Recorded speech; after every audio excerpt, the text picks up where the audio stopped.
안녕하세요. 현실로 믿기지 않을 만큼 저에게도 기구한 사연이 있어 이렇게 용기를 내보아요. 전 30대 후반 여성이에요. 평범한 부모님 밑에서 엄격하게 자라왔어요. 남한테 피해는 끼치지 말자라고 생각하고 자라왔죠. 그렇게 열심히 제 인생을 살아가던 도중 지금의 남편을 만났습니다. 전 그 사람의 사수였고 그 사람은 저의 바로 아래 동기였어요. 사수와 동기 사이로 친하게 지내다 사랑에 빠졌고 결혼을 약속했죠. 사이가 깊어지고 나이가 있는지라 하루라도 빨리 어른들께 인사를 드리자고 하던 나날이었어요. 연애는 몇 번 해봤지만 이렇게 부모님까지 뵙는 거는 처음이어서 많이 긴장을 했습니다. 남자친구는 본인의 부모님 걱정은 말라며 신경 쓸 것도 없다며 절 안심시켜 주었지만 막상 뵙고 나니 어머님이 보통 분이 아니더라고요. 처음 보자마자 절 그렇게 썩 반기지 않는 눈치가 확 보이더라고요. 그래서 첫 만남에 불편해진 건 사실이었죠. 엇갈린 만남이었습니다. 우리 엄마 진짜 좋은 분이시오. 그러니까 걱정할 거 하나도 없다니까. 긴장 풀어. 당신이면 최고의 신부감이지 뭐. 그래도 어른들 뵙는 게 보통 일은 아니잖아.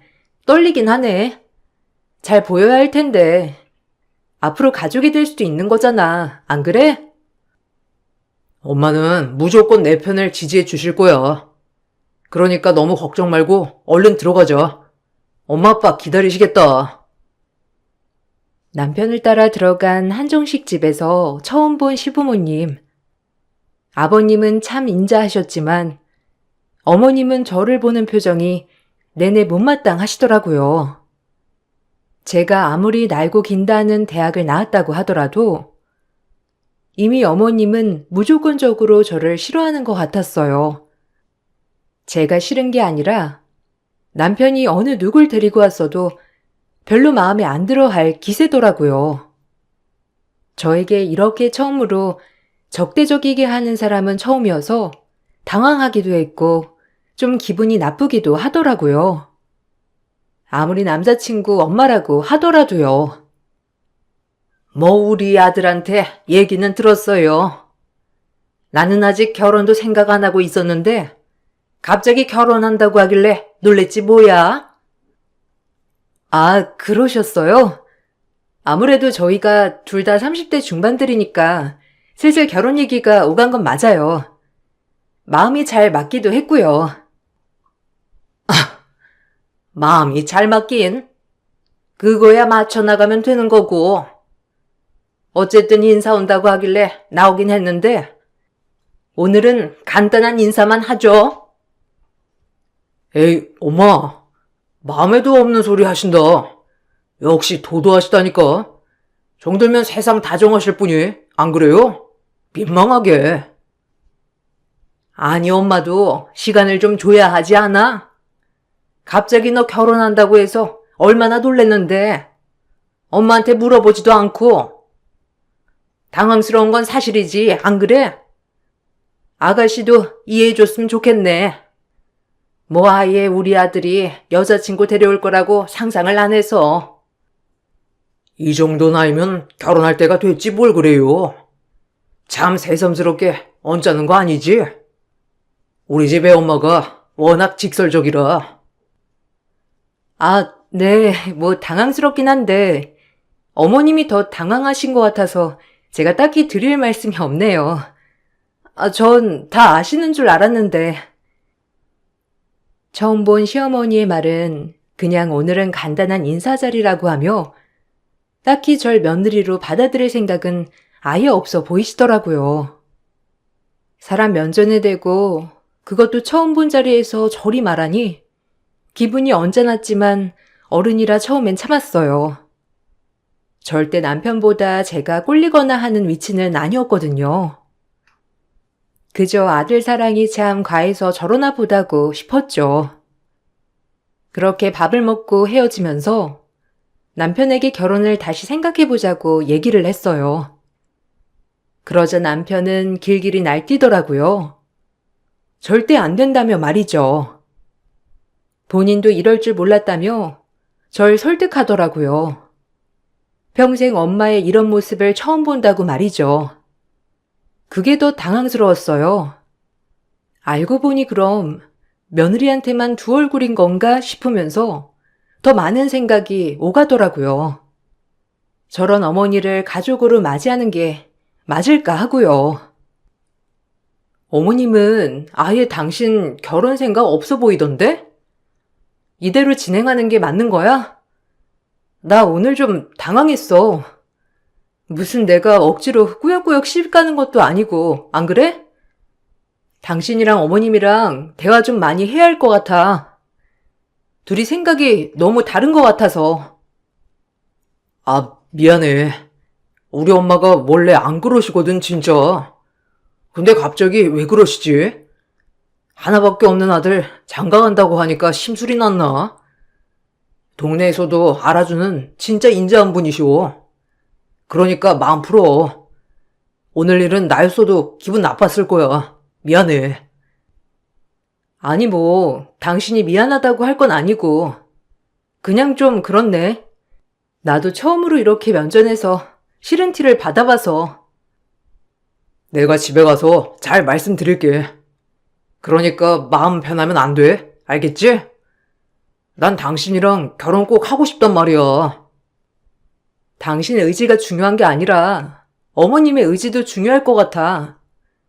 아무리 당사자들이 중요하다지만 이건 좀 아닌 것 같아서.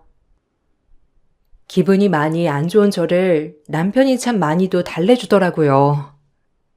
하도 저의 기분을 맞춰주니 그래 처음이라 낯가리셔서 나에게 그렇게 퉁명스럽게 돼 있을 수도 있겠다고 생각이 들더라고요.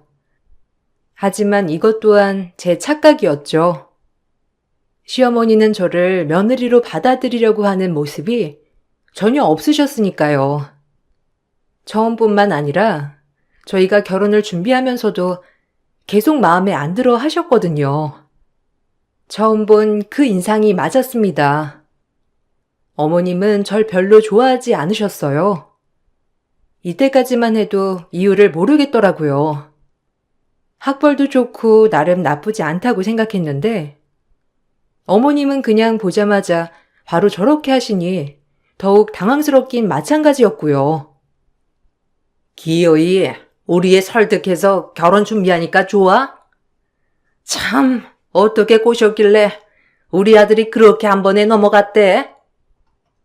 네? 지금 뭐라고 하셨어요? 꼬시긴요. 서로 마음이 맞았던 거죠. 아니 그런데 어머님은 지난번부터 저한테 무슨 억하심정 있으세요? 왜 자꾸 저만 보면 그렇게 불만인 것처럼 말씀하시는 거예요? 뭐 제가 마음에 안 드시는 거라도 있으신지. 아, 뭐 그래. 어차피 난 마음에 담아두는 성질은 못 돼서. 내가 점찍은 아가씨가 있거든? 근데 갑자기 웬 듣도 보도 못한 아가씨가 우리 아들이랑 결혼을 한다고 하니 내가 마음이 어떻겠어? 안 그래? 이거 듣고도 우리 아들이랑 결혼할 거야? 아, 그런 이유에서 그럼 처음 봤을 때부터 절 그렇게 마음에 안 들어 하셨던 거예요? 정말 어이가 없네요. 아드님은 아세요? 아직 모르는데 이제 한번 말해보려고. 이왕이면 여러 여자 만나면서 재고 결혼하면 좋지, 안 그래? 뭐 엄마로서 당연히 드는 생각이니까 너무 그렇게 날 나쁘게만 보지 말아줬으면 해. 아마 자식 낳아보면 알 거야. 무조건 좋은 여자로 짝지어주고 싶으니까. 기가 막히네요. 애초에 그러셨으면 선을 보게 하셨어야지. 왜 그렇게 방치하셨어요? 어머님의 뜻이 이루어지길 바랄게요. 시어머니가 저에게 했던 말은 참 어이가 없으면서도 할 말을 잃게 만들더라고요. 이미 점 찍어 놓은 여자가 있다면서 말이죠. 전 그냥 이 결혼은 포기해야겠다고 생각을 했어요. 어차피 해도 고단할 것이 뻔했기 때문이죠. 그렇게 남편을 만나자고 했어요. 남편과 만난 후 남편과 결혼을 준비하는 건 오버라고 생각했기 때문에 남편에게 파혼을 통보했습니다. 하지만 남편은 본인이 그 여자와 안 만나고 싶다며 길길이 날뛰더라고요. 얼마나 어이가 없던지 두 모자가 대화를 하는지가 참 궁금해지더라고요.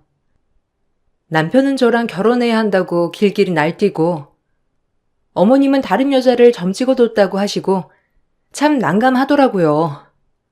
그리고 답답했어요. 당신 엄마가 이미 점찍어 놓은 여자가 있다잖아. 나랑 무슨 결혼을 하겠다는 거야? 나 진짜 기분 나빠. 그냥 헤어지자. 아니, 우리 엄마 그냥 혼자 하는 소리라니까. 너랑 내가 중요하지.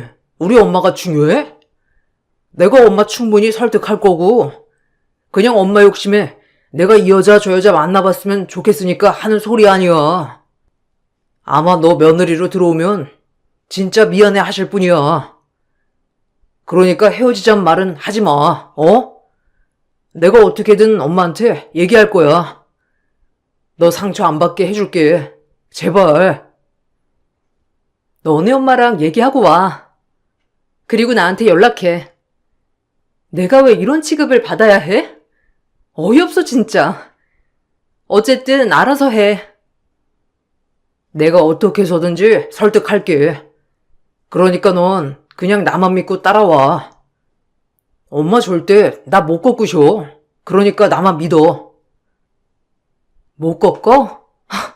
아니 아주 잘만 꺾으시던데? 둘이 해결해. 괜히 중간에서 나 곤란하게 하지 말고. 나 이런 기분 최악이니까. 전 이 말만을 남기고 남편에게 헤어짐을 통보했고 남편은 제게 이별을 당하자마자 어머님을 어떻게 설득했는지 결혼을 하기 좋게 떨어졌다며 연락이 왔더라고요. 미안하다고 하면서 말이죠. 이 결혼을 강행하는 게 맞는 건가 싶으면서도 저 역시도 남편을 사랑하는 마음이 많았기에 참 쉽게 이별할 수도 없었어요. 저렇게 세게 헤어지자고 했지만 남편이 붙잡아주니 내심 마음이 많이 흔들렸거든요. 그래서 다시 시작해보기로 했어요.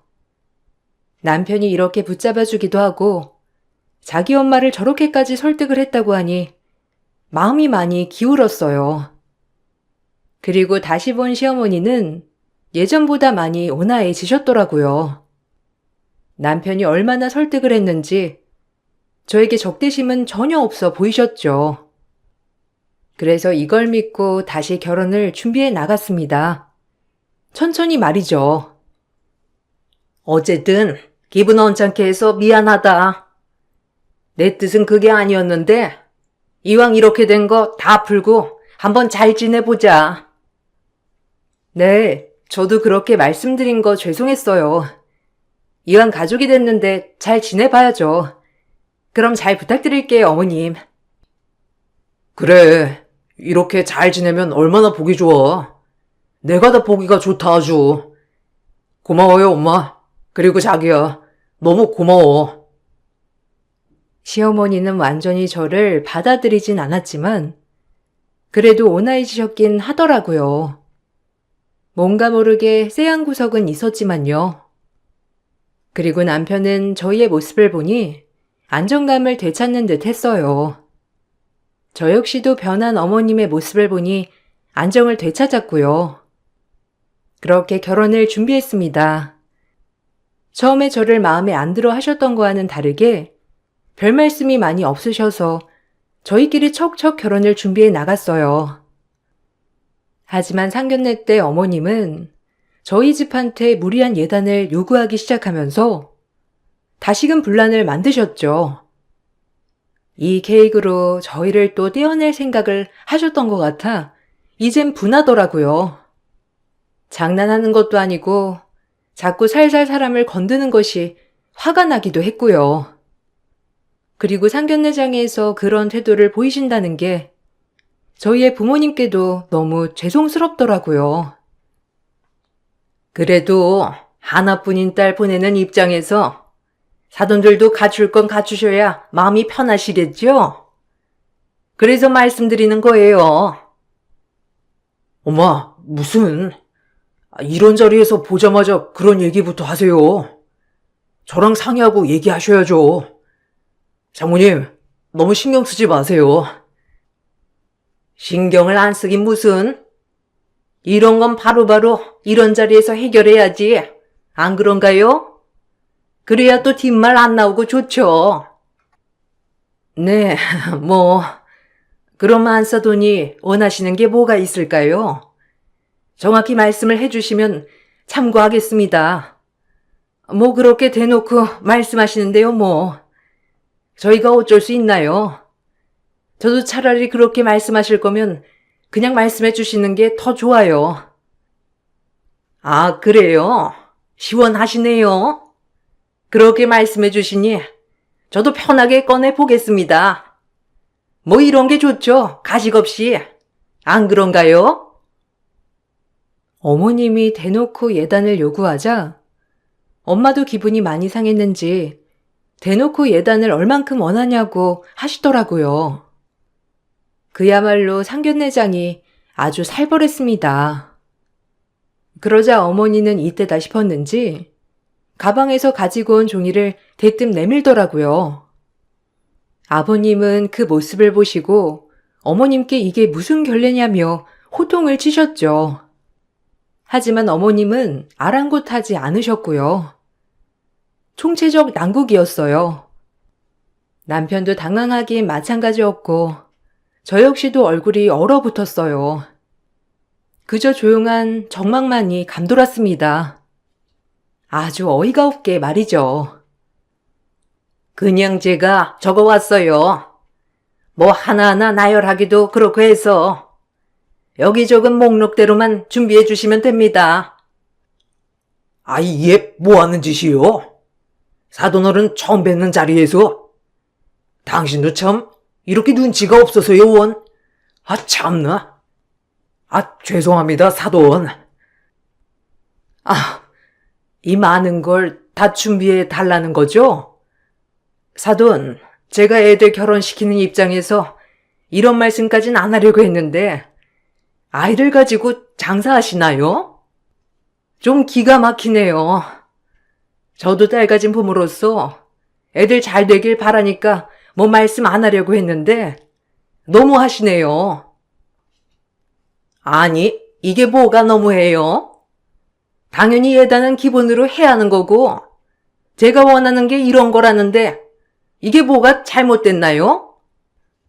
전 뒤에서 그렇게 예단 운운하면서 앞에서 괜찮다고 하는 여자들 이해 안 갑니다. 사람이 앞뒤가 똑같아야죠. 안 그런가요? 아, 말씀 한번 잘하시네요. 이게 예단 때문인지 아니면 저희 딸이 성에 안 차서 그런 건지 참 알 길이 없네요. 아이고, 죄송합니다. 기분이 나쁘실 만도 하죠.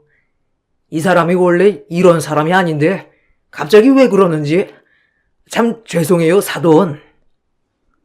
아버님과 엄마가 몰아치자 어머님은 민망했는지 헛기침만 하셨고 그날 상견례는 거의 망친 느낌으로 끝이 났죠.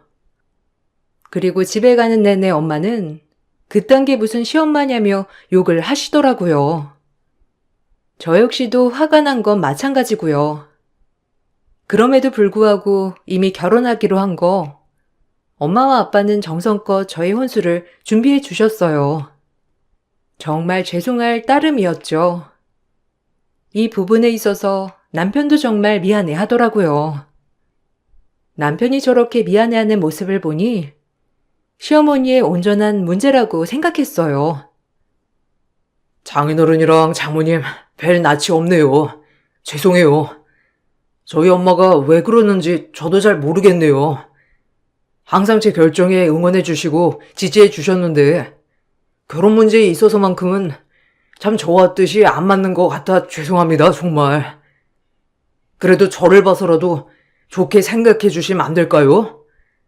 저 정말 윤진이랑 결혼해서 행복하게 살고 싶거든요. 제가 더 잘할게요, 어머님, 아버님. 우리도 김서방만 보면 다 마음에 들지. 근데 어쩜 그렇게 어머님이 욕심이 많으셔? 아휴, 하긴 자네한테 말하면 뭐하나. 뭐 달라지는 것도 없는데. 미안하네. 우리도 이렇게밖에 말 못해서. 그래도 자네가 내 딸 사랑하는 것만큼은 알고 있어. 엄마 아빠는 시댁이 마음에 안 들었지만 오로지 남편만을 보고 결혼을 허락해 주셨어요. 그리고 그런 시련들이 지나가고 드디어 결혼식을 올릴 수 있었죠. 정말 우여곡절이 많은 결혼식이었습니다. 시어머니가 마음에 딱 든 건 아니었지만 오로지 남편만을 바라보고 하는 결혼인 만큼 정말 잘 살아봐야겠다고 생각했어요. 시어머니는 그날도 역시나 표정이 안 좋았죠. 하지만 참아냈습니다. 어차피 나와 남편이 결혼하는 거니까요. 양가 어머니 촛불 점등식에서도 제 친구들이 웅성거릴 정도로 시어머니 표정이 과간이더라고요. 전 신부 입장을 하느라 몰랐지만 당시 식에 참석했던 제 친구들이 기함을 하며 얘기해줬죠. 아니 너네 시엄마 진짜 장난 아니더라. 보통 아닐 것 같아. 결혼하고 괜찮아? 뭐 시집살이 같은 건 없고? 그때 표정 보니까 가관이 아니던데. 우리가 다 오싹했잖아. 무슨 아들이 어디 팔려가는 것처럼 얼마나 우울해하고 표정이 안 좋던지. 정말 난 신부 입장 하느라 못 봤지. 그랬구나. 참나 웃기다. 어머니 원래 아들 사랑이 유별나셔. 나한테 딱히 뭐라고 하시는 건 하나도 없어서 그건 괜찮아. 민망하다. 너희가 그렇게 얘기해서. 에휴, 할 말은 많지만 뭐 나중에 천천히 얘기할게. 친구들이 오히려 저렇게 얘기하니 민망하더라고요. 오히려 시댁에서 환영받지 못하는 며느리로 낙인 찍힌 것 같아 민망도 했고요. 하지만 저희는 분가를 하고 살았기 때문에 딱히 시어머니와 마주칠 일이 없어서 결혼 전보다는 편하다고 생각했어요. 오히려 너무 걱정을 해서 그런지 한동안은 시어머니도 잠잠하셨고요. 그러던 어느 날이었죠. 결혼한 지 보름도 되지 않아 회사 일을 끝내고 집으로 들어갔어요. 집에 들어서자마자 보이는 것을 보고 전 기겁을 하고 말았죠. 결혼한 지 보름도 안 됐는데 저희 신혼집에 함부로 들어와서 저희 집 신혼집 가구를 싹 새로 들였더라고요. 얼마나 화가 나고 어이가 없는지 말문이 막혔어요. 아마 제가 그날 회식으로 늦게 온다는 걸 알았던 시어머니가 미리 집에 들어가 그 짓을 해놓은 거죠. 정말 황당했습니다. 이게 뭐 하는 짓이에요, 어머님? 저희 집에 들어와서 지금 이렇게 행패 부리시는 이유가 뭐예요? 결혼까지 한 마당에. 이게 영, 새며느리 취향이 아니란다. 그리고 어차피 너네 아직 법적으로 혼인신고도 안 한 법적 부부도 아니잖아. 뭐라고요? 무슨 말이에요? 막걸리예요? 어떻게... 아니 그럼 결혼을 왜 시키셨냐고요? 이렇게 질기게 괴롭히려고 하셨어요? 그래, 결혼은 했어도 어차피 지금 헤어지면 남남인데 안 그래? 헤어져! 너 같은 며느리 필요 없단 말이야. 뭐라고요? 황당하네요. 도대체 어머님의 속셈이 뭔지 정말 어이가 없고 화가 나요. 이젠 제정신이 아닌 것 같단 말이에요. 제 말이 끝나자 고개를 돌려보니 웬 여자 사람 한 명이 서 있더라고요. 그리고 어느새 남편도 퇴근해서 이게 어떻게 된 일인지 집에 들어와 무슨 상황인지 사태 파악 중이었고요. 정말 어처구니가 없었습니다. 그러던 중 새 여자의 한마디에 집은 아수라장이 되고 말았어요. 저를 쳐다보다 시어머니에게 말을 건네는 그 여자의 말에 남편이 참지 못하고 시어머니의 따귀를 갈겼어요. 엄마, 오늘 안 온다며 이 사람들. 이게 어떻게 된 거야? 아니, 어머님. 이게 어떻게 된 거예요? 저도 좀 당황스럽네요. 경은이 넌 가만히 있어. 엄마가 해결할게. 아니 그래.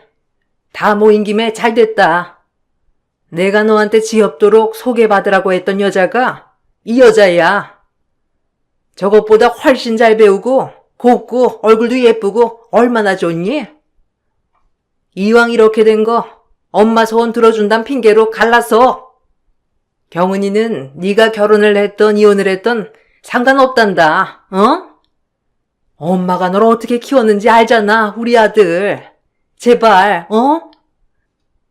엄마? 그렇게 나한테 새로운 여자 소개해준다고 하더니 결국 당신은 내 엄마가 아니었지. 날 이용한 거였어. 어려서부터 묻고 싶던 말이었지. 당신 정말 내 엄마이긴 한 거야? 내가 모를 줄 알아? 저 여자가 어떤 여자인지? 이 말이 끝나기가 무섭게 남편은 뺨을 올려다 붙였고 시어머니는 남편의 뺨세례에 나뒹굴어졌어요. 전 이게 무슨 상황인가 싶어 남편을 말리려고 했지만 남편과 시어머니 그리고 그 여자의 대화에 넋을 잃고야 말았죠. 어이가 없더라고요. 저에게도 이런 상황이 일어날 수 있는지 정말 놀랍더라고요. 아니 어떻게 나한테 이런 일이 벌어지지라는 생각도 함께 말이에요. 아니 미친 거 아니야? 어딜 때릴 데가 없어서 엄마 얼굴에 손을 대? 너 미쳤어? 엄마 괜찮아? 일어나봐, 어? 엄마? 엄마?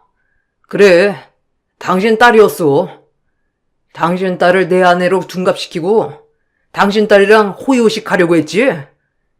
내가 그걸 모를 줄 알았어? 당신한테 딸이 있다고 한 건 알았어. 그래도 평생 나한테 잘해준 만큼 친엄마라고 생각했는데 아니었네. 우연히 옛날에 아버지 안 계실 때 딸이라고 하면서 전화 통화한 걸 들었지. 내 길을 의심했는데 사실이었다니.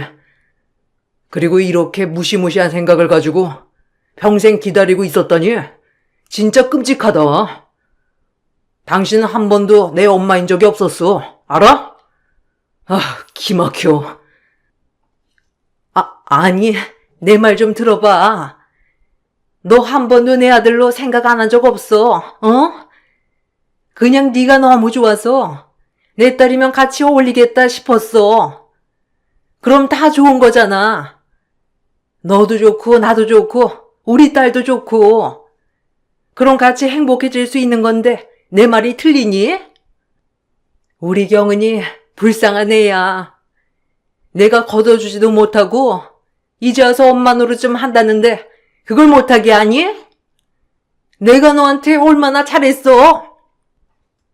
어디 저런 애를 데리고 와서 내 계획을 망쳤다고? 너랑 우리 딸이랑 결혼을 했어야 내 계획이 완벽한 건데 그럼 모두 다 해피엔딩이라고? 너도 나쁠 거 없잖아. 안 그러니? 솔직히 피가 섞인 것도 아니고 그들을 행복해질 수 있는 건데. 소름 돋아. 우리 아빠랑 재혼하고 뒤에선 그렇게 자기 딸을 챙겼겠다. 그리고 그 딸을 내 아내를 둔갑시켜 며느리 행세시키며 딸로 또 같이 살려고 했겠지. 설마 했어. 자꾸 나보고 만나보라고 할 때 당신 딸 아닐 거라고 생각했어.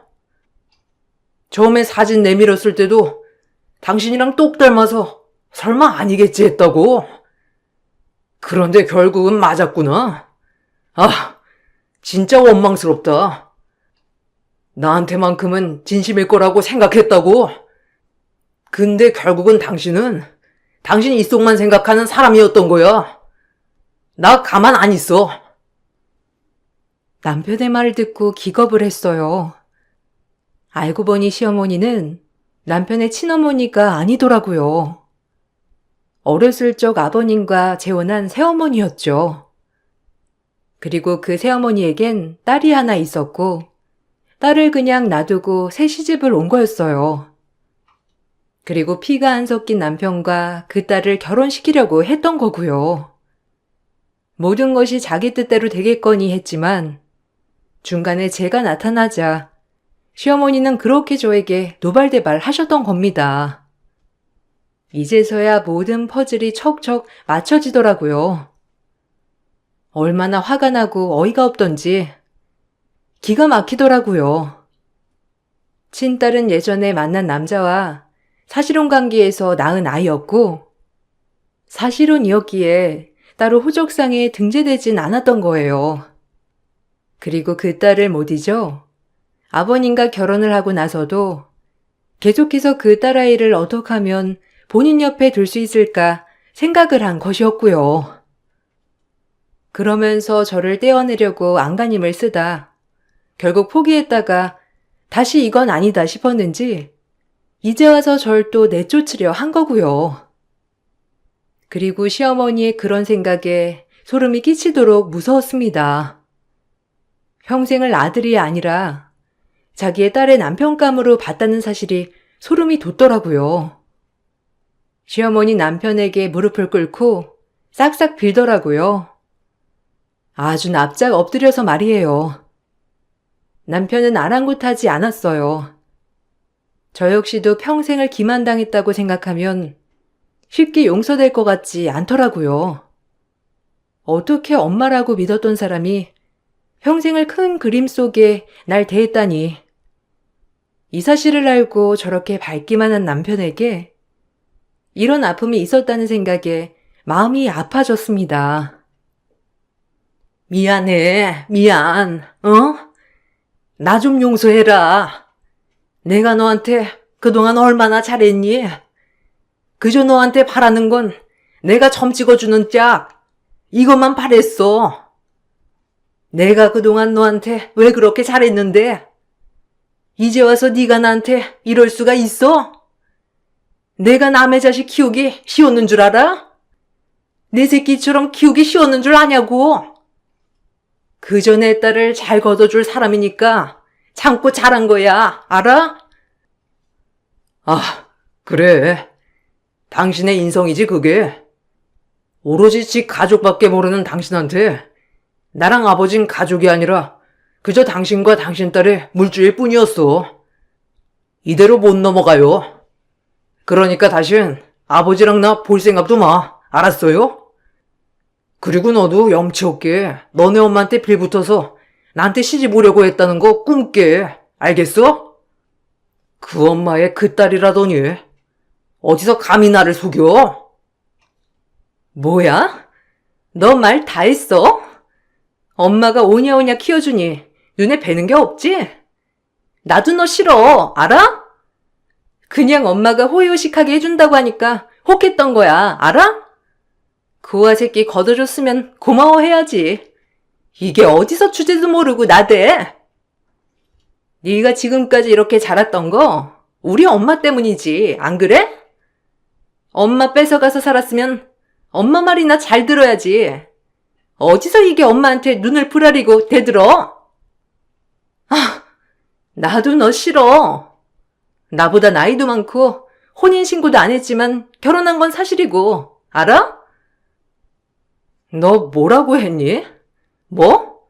주제도 모르고 나대? 고아 새끼? 넌 나한테 좀 맞자. 어디서 주제 파악도 못하게 나대 아주. 너 같은 애한텐 매가 약이지.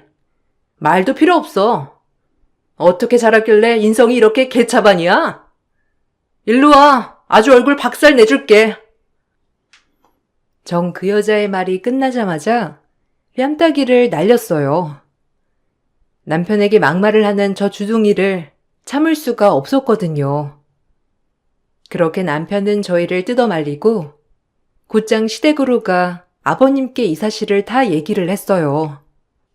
시아버지도 이 얘기를 듣고 충격을 받으셔서 놀랐죠. 그리고 그동안 시어머니가 쓴 아버님 명의로 된 통장을 하나하나 정리하면서 돈이 다 저 여자에게 새고 있다는 사실을 발견하셨고요. 모든 걸 아시게 된 아버님은 크게 노여워하시며 본인의 변호사를 찾아 집에 와달라고 하더라고요. 모든 걸 정리하려고 말이죠.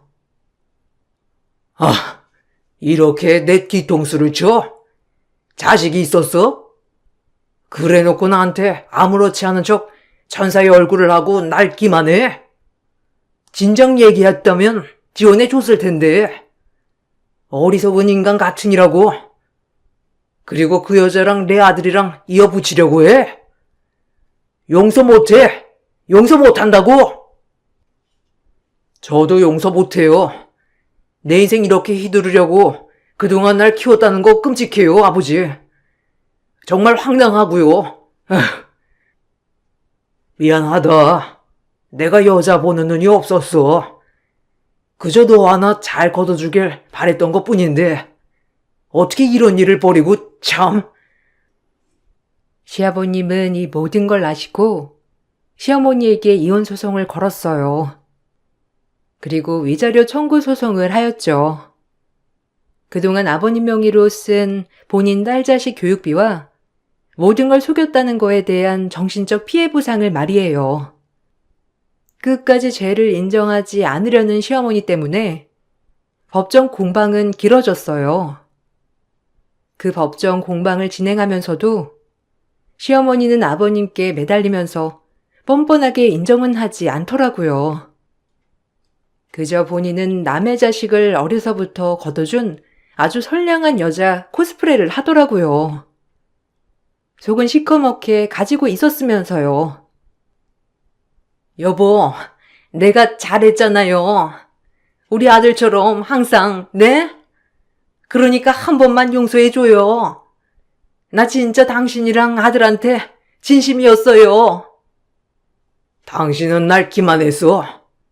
그것도 모자라서 이렇게 무서운 짓을 저지르려고 했었고, 이번에 이런 일을 몰랐다면 정말로 당신 딸은 내 며느리가 됐겠지. 우리 아들은 당신 사이가 되고, 끔찍해. 용서는 없어. 깔끔히 이혼하고 위자료 내놔. 아, 내가 왜? 내가 그동안 이 집안에 희생한 게 얼만데? 절대 못해. 당신이 나한테 위자료 줘야지. 안 그래? 그래. 그렇게 계속 뻔뻔하게 나와봐 어디 한번. 내가 더 당신을 용서 못하게 말이야. 이 소름 돋는 여편네야. 소름? 당신 진짜 소름이라고 했어? 나 이대로 못 물러나. 알겠어? 당신 홀딱 벗겨 먹을 거니까 그리 알아. 내가 얼마나 희생했는데 당신 아들 비위 맞추기가 어디 쉬웠는 줄 알아? 사이 생각 안 했으면 이럴 일도 없었어. 알아? 아우, 기막혀 정말. 결국 반성하지 않는 모습을 보여 법원에선 아버님 손을 들어주었고 시어머니는 막대한 위자료와 함께 이혼을 당하셨습니다. 추후 재산 분할을 다시 신청하려 법원으로 소송을 걸었지만 사실상 아버님 재산은 거의 남편 명의로 되어 있는 게 많았기 때문에 분할할 것이 없었죠. 그야말로 시어머니는 알거지로 쫓겨나게 된 것이에요. 그리고 저랑 남편은 바로 혼인신고를 진행했어요. 이번 일로 남편은 크게 상처를 받았어요. 그 상처를 치유하기까지가 얼마나 오래 걸렸는지 중간에서 정말 힘들었어요. 하지만 뭐든 긍정적으로 생각하는 남편이었기에 다시 웃으면서 지내도록 노력을 했고요. 그리고 소문에 알거지로 쫓겨난 시어머니는 빌라촌 같은데 월세를 얻어 딸과 둘이 살아가고 있다고 하더라고요. 평생을 아버님 돈을 쓰며 살아온 시어머니는 돈 벌 줄을 몰랐던 사람이었거든요. 그리고 그 딸도 마찬가지로 자기 엄마가 막상 돈을 대주지 않자 오히려 귀찮아한다고 하더라고요. 참 인성들이 대단한 인간들이었죠. 이런 일을 겪고 나에게도 이런 일이 일어날 수 있구나라고 생각하게 되었어요. 그리고 그나마 이렇게 해결이 됐다는 것이 지금은 너무 행복하고요. 절 마음에 안 들어했던 시어머니가 없어지고 나니 삶이 참 편안해졌거든요. 그리고 남편 또한 이제 완전한 자기 편이 생긴 것 같아 너무 좋다고 하더라고요. 어려서부터 그렇게 안쓰럽게 자란 남편을 이제서야 이해하게 된 것도 지금은 너무 미안한 마음뿐이에요. 그런 일이 있고 나서 남편을 더 챙기려 노력하고 있어요. 어쨌든 끝끝내 절 미워한 시어머니에게 맞서 절 포기하지 않고 지켜줬으니까 말이에요. 저런 일이 일어난 지 몇 년이 흘렀지만 지금 생각해봐도 참 황당하네요. 가까운 사람의 배신이니까요. 쓰다 보니 참 지난 일이라 그런지 웃음도 나네요. 여러분들도 평안한 일만 생기시길 기원하겠습니다. 제 글 읽어주셔서 감사해요. 행복한 하루 보내세요. 안녕하세요. 저는 40대 초반에 결혼을 했지만 오래 가지 못하고 남편과 이혼을 하게 된 여자입니다. 제가 늦은 나이에 남편과 결혼을 결심했던 이유는 어른을 공경할 줄 알고 자신의 일에 언제나 열심히 하는 모습이 보기 좋아 그 사람을 선택했던 건데 연애할 때와 결혼 생활은 하늘과 땅 차이라는 걸 알 수 있었습니다. 결혼 전에 남편은 가지고 있는 재산이 많이 부족했었어요. 예전에 시부모께서 사업을 하시다가 망하셨는데 상당히 많은 빚이 생겨서 남편도 그 빚을 갚기 위해 가족을 도와야만 했어요. 그래서 자신의 미래를 계획하는 것보다 가족을 위해 살아왔던 거였죠. 그 사실을 결혼 얘기가 나오면서 알게 됐지만 제가 집이 있었기 때문에 크게 신경 쓰지 않았고 그렇게 양가 부모님의 허락을 받아 결혼식까지 올릴 수 있었습니다. 그렇게 신혼여행 다녀온 뒤 별일 없이 잘 지내고 있었는데 어느 날 시모가 전화를 하셔선 할 말이 있다며 저녁에 잠깐 얼굴을 보길 원하셨어요. 그래서 저희 부부는 퇴근 후 시댁으로 향하게 되었죠. 시모는 상다리가 휘어질 만큼 상당히 많은 음식들을 준비해 주셨고 좋은 분위기 속에서 시댁 식구들과 대화를 주고받고 있는데 시모가 왜 저를 보자고 하셨는지 그 이유를 알 수 있었습니다. 저희 부부가 살고 있는 집을 처분하고 시댁 집안과 같이 합치자는 말을 갑자기 꺼내셨어요. 내가 갑자기 이런 말을 해서 많이 당황스러웠니? 그런데 보다시피 우리 집 좀 봐봐라. 너무 낡아 빠져서 살짝만 툭 쳐도 무너질 것처럼 너무 오래됐잖니. 네가 가지고 있는 그 집이 둘이 살기에는 좋겠지만 아파트가 그 정도 시세면 차라리 처분하고 살짝 외곽 쪽으로 나와서 전원주택을 짓는 게 어떻겠니? 그럼 너희도 새 집이고 우리도 새 집에서 같이 살 수 있으니까 여러모로 좋은 점이 많을 것 같은데 그리고 아파트 생활하는 것보다 전원주택 생활하는 게 건강에도 좋고 층간소음으로 이웃 간 트러블도 없어서 스트레스 받을 일도 없잖아. 같이 생활하면 시애미가 매 끼니마다 밥도 챙겨줄 수 있으니까 얼마나 좋니? 너희들 방해되지 않도록 출근하면 내가 그때 집안 청소까지 싹 다 해주고 서로 필요한 부분들 챙겨주면서 같이 생활하면 이보다 더 좋은 가족이 어디 있겠니? 제가 그쪽으론 아직까지 생각을 해본 적이 없어서요. 지금 살고 있는 집이 회사랑 가까워서 선택한 건데 외곽 지역으로 빠지면 출퇴근 시간에도 차질이 생길 수도 있어서 고민 좀 해봐야 할 것 같아요. 어머님께서 하신 말씀 저도 충분히 이해했으니 이 사람이랑 대화 좀 해보고 결정하는 게 좋겠어요. 그래, 그렇게 해라. 웬만하면 최대한 좋은 방향 쪽으로 결정하면 좋을 것 같은데 며느리 네가 후회할 일은 없을 거다. 우리 집이 얼마 되진 않지만 처분하고 보태줄 테니까 진지하게 한번 생각해봐라. 하루 이틀 얼굴 볼 사이도 아니고 앞으로는 평생을 함께 해야 되는데 서로 얼굴 붉힐 필요 없잖아. 좋게 해결 보도록 하자. 예상하지 못한 시모의 말에 저는 많이 당황스러웠어요. 갑자기 저희 부부가 살고 있던 집을 처분하고 전원주택 생활을 같이 하자는 시모가 저에게 많은 부담을 안겨 주었습니다. 어떻게 해야 할지 몰라 대충 둘러댄 뒤 다시 집으로 돌아오긴 했는데 시모는 많은 기대를 하고 계신 듯 보였어요. 제가 힘들 것 같다고 얘기하면 시댁 생활이 힘들어질 것 같은 느낌이 들었고 쉽게 거절을 하기에는 여러 가지로 저에게 불이익이 생길 것 같아 어떻게 해야 할지 남편과 의논을 하게 되었죠. 전원주택 생활하는 게 어려운 것도 아니고 서로 가깝게 지내면 도움도 주고 받을 수 있으니까 훨씬 더 이득되는 부분이 많을 거 아니야. 나는 그렇게 생각하는데 솔직히 당신이 고민을 하고 있다는 말에 좀 놀라기는 했었어. 나는 당신이 우리 엄마 말을 듣고 바로 결정할 줄 알았거든.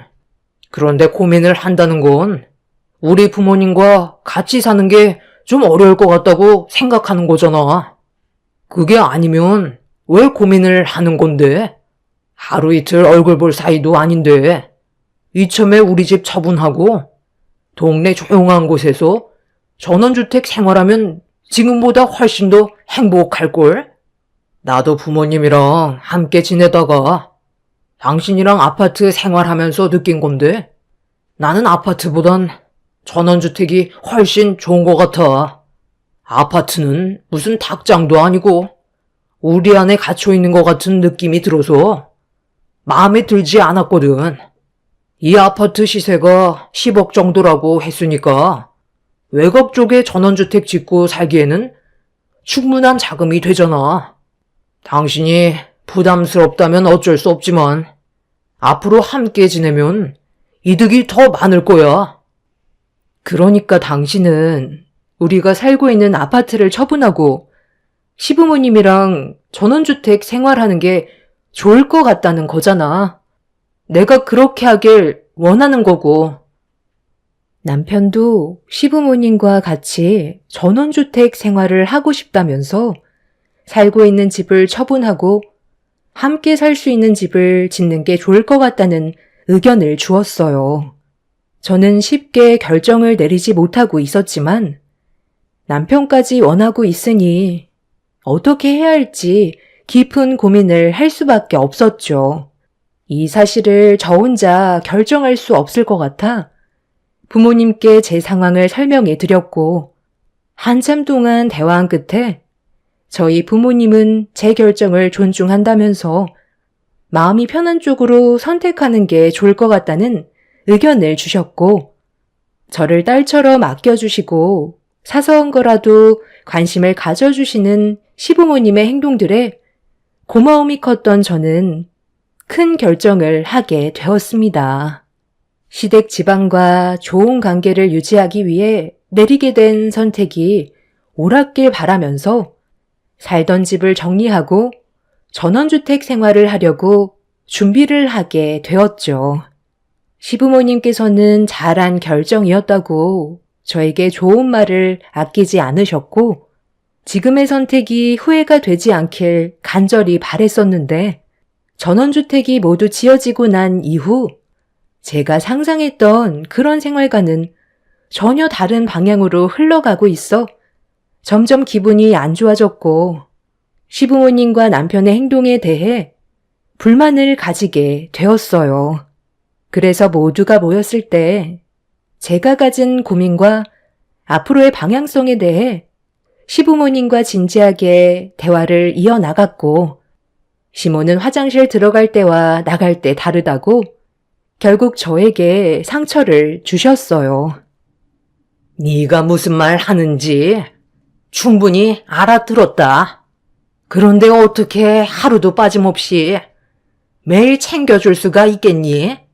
나도 사람이다.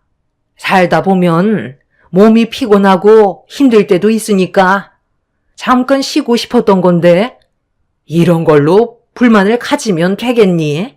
나도 너랑 약속한 거 당연히 지키고 싶지. 그런데 내가 나이가 몇이니? 그때 모든 걸 다 해줄 것처럼 쉽게 설명했지만 집안이라는 게 쉬운 건 아니잖아. 오히려 나는 네가 너무 야속하게 느껴진다. 저녁밥 안 차려준 게 그렇게 서운했어? 집안일 안 해줬다고 분위기를 안 좋게 만들어야 속이 편하니? 내일은 네가 원하는 대로 아침밥도 해주고 집안 청소도 해줄 테니까 이제 그만 말해라. 약속을 지켜야 속이 편하지? 어머님, 그게 아니잖아요. 왜 그렇게 생각을 하세요? 제가 언제 집안일로 불만을 가진 적이 있었어요? 집 해드렸는데 삼시세끼 안 해줬다고 한마디 꺼낸 적도 없었잖아요. 제가 원하는 건 저희 집에 들어오실 때 연락 한 통이라도 주시던가 초인종 한 번만 누르셔도 되는 건데 바로 앞 건물이라고 아무 때나 비밀번호 누르시고 들어오시면 저도 많이 당황스러워요. 서로의 사생활은 지켜주셔야 된다고 생각해요. 제가 새벽 6시에 출근하는데 어머님이 새벽 3시나 4시에 들어오셔서 냉장고 뒤지시거나 갑자기 방문을 활짝 여셔서 저를 깨우시는데 이건 아니라고 생각해서요. 급한 일 아니면 늦은 시간에는 자제해 주셨으면 좋겠어요. 내가 너를 딸처럼 생각하고 편해서 그런 건데 그게 뭐 얼마나 신경 쓰인다고 사람 불편하게 만드니? 막상 필요한 게 있으니까 물어본 것 뿐인데 그게 그렇게 잘못된 거야?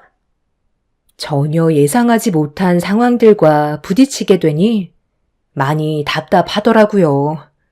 제가 살던 아파트를 처분해서 시부모님이 사시던 집 처분한 돈과 합쳐서 전원주택 2채를 지었는데 아무래도 한 채를 짓는 것보다 2채를 짓다 보니 평수는 좀 작아졌지만 그래도 둘이 살기엔 좋았고 시부모님도 만족하셔서 저도 기분 좋게 받아들이고 있었는데 생각지도 못한 일들에 당황스러웠었죠. 저는 모두의 행복을 위해 결정한 일이었는데 저만 스트레스를 받고 있어서 정신적으로 상당히 힘들더군요. 출근 시간이 1시간 정도 빨라지면서 저도 일찍 잠자리에 들 수밖에 없었는데 새벽 3시가 넘어가는 시간에 안방문을 활짝 열면서 저를 깨우시는 건 정말 아니라고 생각했어요. 하루 이틀도 아니고 이런 일들이 시도 때도 없이 일어나다 보니 제 신체 리듬도 완전히 깨지게 되었죠. 급한 일도 아니고 사소한 걸로 저를 깨우셔서 한번 잠이 깨면 날이 밝을 때까지 잠이 오지 않아 제 신경도 점점 예민해졌고 이런 문제로 남편에게 불만을 털어놨는데 별일 아니라는 듯 그냥 넘어가 버렸어요. 시모만 그러는 것도 아니고 시부도 새벽에 들어오셔서 냉장고를 뒤지시거나 안방문을 두드리시면서 남편을 깨워 새벽에 술 한잔 하자고 저희 입장은 아예 생각해 주지도 않았습니다. 그러다 보니 불만이 안 쌓일 수 없었고 좀처럼 해결되지 않는 일들 때문에 답답하기만 했었어요. 당신이 이런 문제는 확실하게 잡아줘야 되는 거 아니야? 당신은 괜찮다고 하지만 내가 힘들다고 하잖아. 요즘 잠 한숨 잘 수가 없고 시부모님께서 언제 또 집에 들어오실지 몰라 매일 불안한 마음으로 잠자리에 들어야 한다고. 비밀번호를 바꾸면 가족끼리 어떻게 그럴 수 있냐고 화부터 내시는데 내가 지금의 상황을 어떻게 받아들여야 하는 거야? 그냥 신경 쓰지 말라는 말로 마무리 지으면 끝나는 거야? 내가 전원주택 생활을 결정한 건 단순히 시부모님과 가까워지고 앞으로 당신이랑 행복하게 살고 싶어서 큰 결정을 했던 건데 요즘 들어 내가 내린 결정이 틀렸다는 걸 느끼고 있고 계속 후회를 하고 있다고. 우리 부모님이 뭘 그렇게 잘못했다고 그러는 거야? 당신이 좀 예민한 거 아니야? 나를 봐봐. 전혀 문제 삼지 않고 있잖아. 아예 신경을 끄면 되잖아. 우리 부모님이 집에 들어오든 말든 그냥 그러려니 하고 살면 안 돼? 당신이 아직 가족으로 받아들이지 않아서 불편하게 생각하는 거지. 나 봐봐. 아무렇지도 않잖아. 당신이랑 내가 같아? 아무리 가족처럼 생각하라고 하지만 그래도 나는 며느리고 시부모님의 행동 하나하나에 예민해질 수밖에 없다고.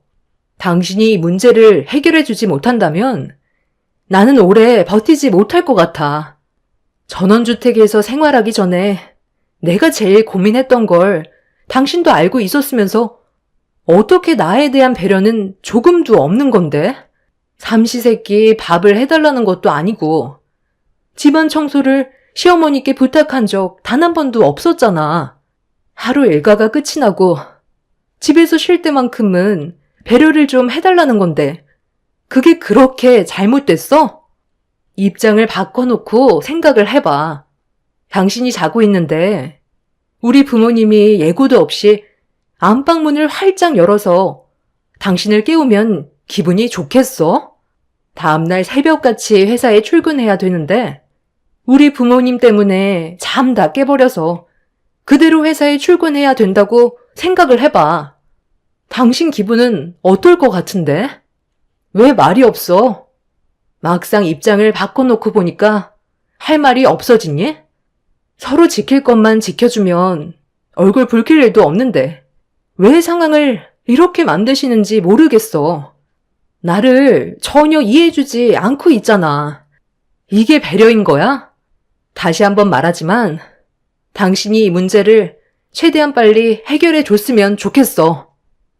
남편은 얼굴에 불만이 가득했어요. 저를 이해해주지 못하고 있는 남편의 모습에 저 또한 실망을 하고 말았죠. 하루 이틀도 아니고 계속해서 시부모님의 예상치 못한 행동들이 제 심기를 불편하게 만들다 보니 저도 모르게 점점 예민해지더군요. 더욱더 감정이 안 좋아지게 될까봐 최대한 빨리 모든 상황을 해결하고 싶었는데 저를 이해해주지 못하고 오히려 더 크게 화를 내시는 시부모님의 모습들이 저를 더욱더 서운하게 만들었죠. 그런데 어느 날 새벽에 잠자리가 불편했는지 저도 모르게 눈이 떠졌길래 목이 말라 주방으로 나왔는데 제 드레스룸이 불이 켜져 있더라고요.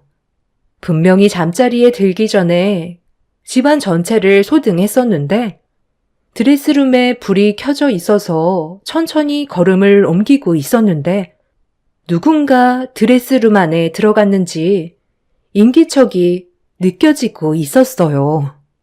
조심스럽게 문틈 사이로 안을 들여다본 순간 저는 충격적인 광경을 보고 말았습니다. 시모가 제 옷들 중에서 비싸 보이는 것들만 쇼핑백에 넣고 있었습니다. 어머님, 지금 뭐 하시는 거예요? 왜 제 옷을 쇼핑백에 넣으시고 계세요? 잠깐만 나와보세요. 가방까지 넣으셨네요? 지금 몇 시인 줄 아세요? 새벽 4시예요. 제 물건을 허락도 없이 건드시면 어떡해요? 이건 정말 너무하다고 생각되지 않으세요? 저 지금 정말 많이 참고 있었는데 이번만큼은 그냥 못 넘어가겠어요. 아니. 어차피 돈도 많이 벌면서 이 정도는 가져가도 되잖아. 다 명품이니까 싸게 좀 팔면 사람들이 금방 사갈 텐데 이걸로 용돈 좀 벌면 안 되는 거니? 넉넉하게 드리잖아요. 그 사람이랑 제가 버는 돈으로 아버님, 어머님 용돈 챙겨드리는 게 부족하신 거예요? 저도 이제 도저히 못 참겠어요. 당장 제 집에서 나가주세요. 여보, 저기 베란다에서 좋은 물건 하나 가지고 왔는데 이거 꽤 비싼 게 팔릴 것 같지 않아? 골프채들도 명품인가 봐. 내가 봤을 때 몇백은 좋게 넘겠어. 아버님도 계셨어요? 정말 다들 왜 그러시는 거예요? 계속 이런 식으로 행동하시면 같이 살 수 없다고요. 더는 안 되겠네요. 확실하게 짚고 넘어가야 되겠어요. 저는 세상 모르고 자고 있는 남편을 흔들어 깨웠어요. 시부모님께서는 이미 제가 깊은 잠에 빠져 있을 때 한 차례 비싼 물건들을 밖으로 옮긴 상태였습니다. 시댁 집안이 많이 부족하다는 건 알지만 용돈도 부족하지 않게 넉넉하게 드리고 있었는데 얼마 지나지 않아 다 쓰셨는지 해선 안 될 짓을 저지르셨고 좀 전의 상황에 대해 남편한테 전부 설명을 했는데 제가 생각했던 거와는 다르게 남편은 오히려 시부모님을 두둔하면서 제가 잘못했다는 어이없는 말을 늘어 놓았어요. 사람 착해 보이는 거 하나 보고 경제적으로 부족한 집안이라도 결혼을 선택했던 건데 그날 처음으로 남편과의 미래가 전혀 보이지 않았습니다. 방금 뭐라고 그랬어? 이게 아무 일도 아니라는 거야? 집에 조용히 들어오셔서 내 물건들을 함부로 가지고 가셨는데 당신은 어떻게 이걸 보고도 별일 아니라고 할 수가 있어? 지금 이 상황이 얼마나 심각한지 모르는 거야? 남의 물건을 훔쳐간 거나 다름없다고. 아무리 가족이라고 해도 이건 아니잖아. 글쎄, 나는 우리 부모님이 물건을 훔쳤다고는 생각 안 하는데 용돈이 부족하신데 돈을 더 달라고 하기에도 미안하시니까 나름 방법을 찾으신 거잖아. 두 분께서 한 달 생활하시는 돈이 많이 부족하세요? 용돈 좀 올려드리면 앞으로 이런 일은 없을 것 같아요. 제가 해결해 드릴 테니 한번 말씀해 보세요. 역시 내 아들이 눈치 하나는 빠르다니까.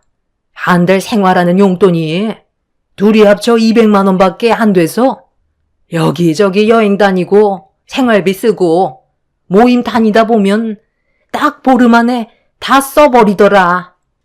계산해 보니까 넉넉하게는 아니더라도 한 달 용돈이 400 정도면 딱 괜찮을 것 같은데 이번에 내가 아는 지인들이 부부 동반으로 울릉도 여행 좀 가자고 하는데 너희들한테 용돈 좀 달라고 얘기하기도 그래서 며느리 옷이랑 가방 중에 명품들만 골라서 싸게 처분하려고 했지. 그런데 며느리 너는 우리 마음도 모르고 어떻게 나를 도둑 취급할 수가 있니? 이참에 새로운 옷으로 채워 넣으면 되는 건데 이 새벽에 난리를 쳐야겠어? 알아도 모르는 척하고 지나갔다가 나중에 좋게 대화로 풀어나가면 되는 거지. 굳이 내 아들 앞에서 범죄자 취급을 해서 나한테 상처를 줘야 되겠니? 더러워서 안 가져갈 거고 내가 미안하다. 잘못한 것도 없는 제가 오히려 조금의 인정도 없는 며느리가 되어버렸고 남편과 시부모님은 저에게 등을 돌렸습니다.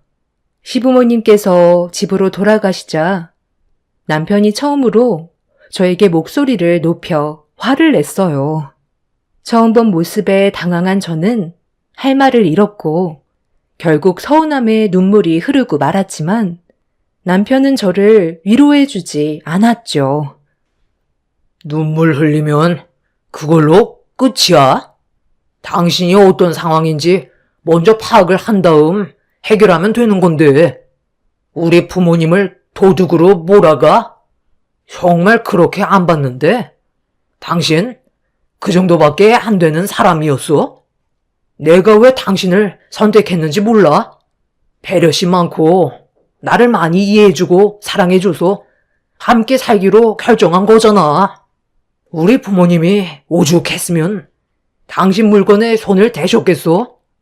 울릉도에 가고 싶으신데 용돈은 다 떨어졌고 또 돈을 달라고 하기에는 눈치 보이고 미안하시니까 밤에 몰래 옷을 챙기신 거잖아. 그런 모습을 봤을 때 마음이 전혀 아프지 않았어? 지금 나는 가슴이 찢어질 것처럼 아프다고. 그 자리에서 용돈 드리겠다고 하면 좋게 끝날 일을 서로에게 안 좋은 감정만 만들어서 상처까지 남겼으니 앞으로 어떻게 해결할 거야? 당신이 우리 집안 돈 없다고 무시하는 거나 다름없다고. 그럼 시부모님 행동이 잘했다는 거야? 늦은 새벽에 집에 몰래 들어오셔서 허락도 없이 내 물건을 전부 털어가려 하시다가 나한테 걸린 건데 이게 그럼 잘하신 행동이냐고. 차라리 용돈을 달라고 하는 게 훨씬 낫지. 어떻게 이 상황에 당신은 내 편이 아닌 시부모님 편을 들어줄 수가 있어? 지나가는 사람 아무나 붙잡고 누가 잘못한 건지 얘기해봐.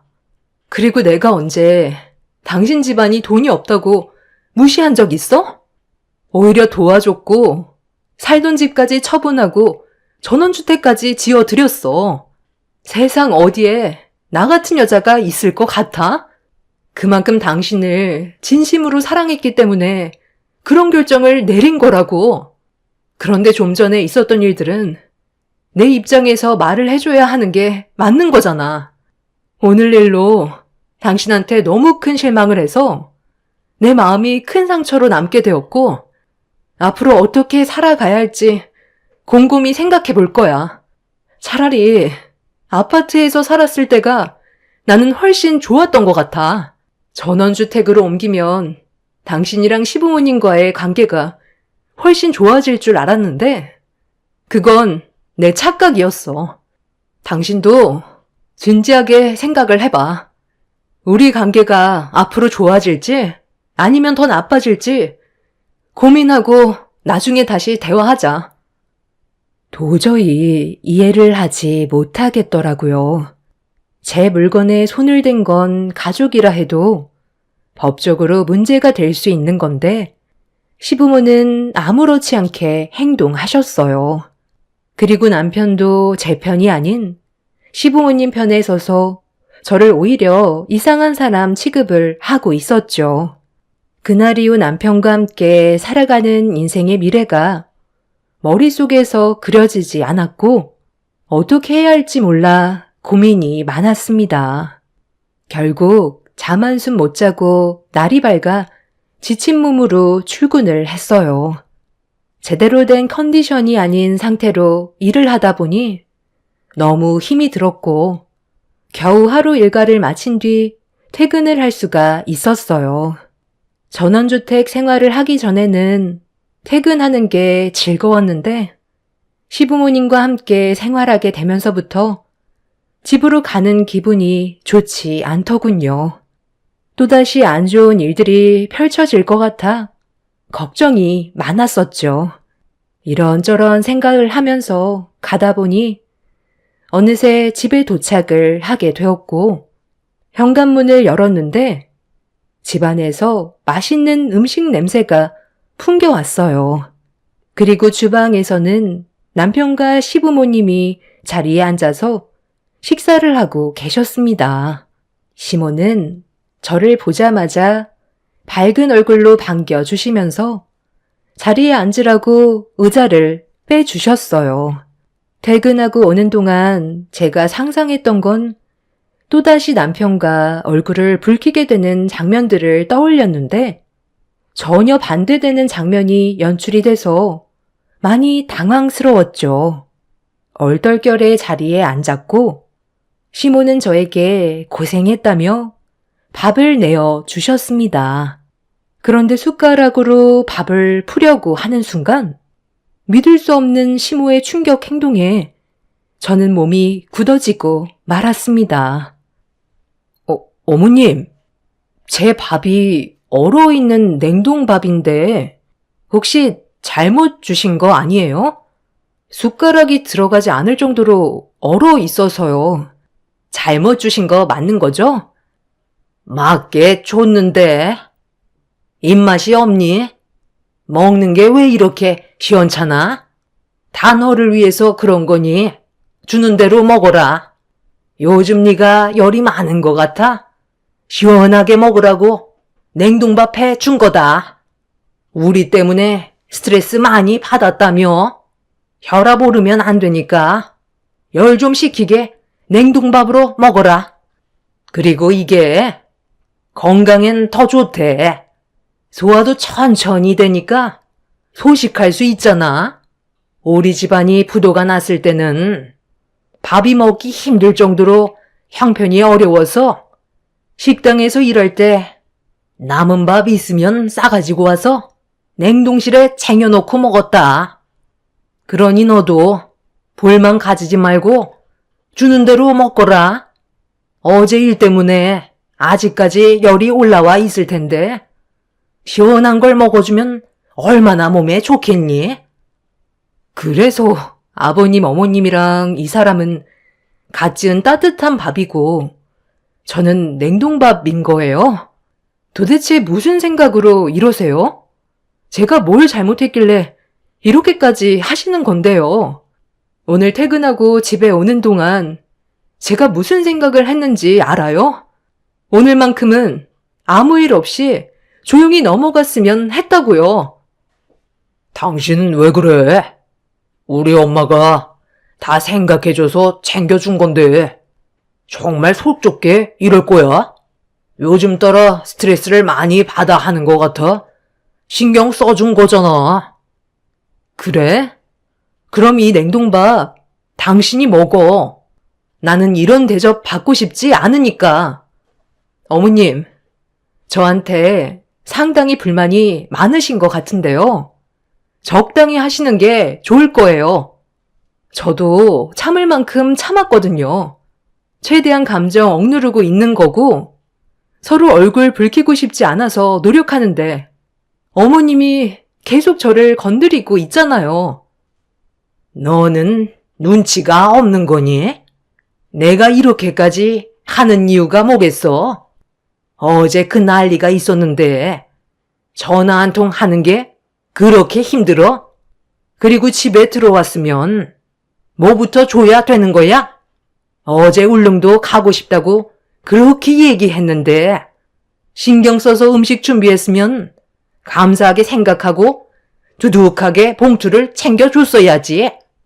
그냥 자리에 앉아서 따뜻한 밥이 나오기를 기다리고 있는 거니?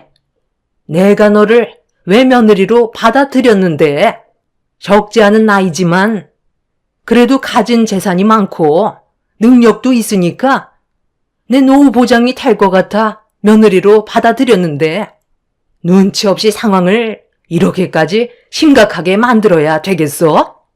찬밥 먹고 싶지 않으면 그만 일어나라.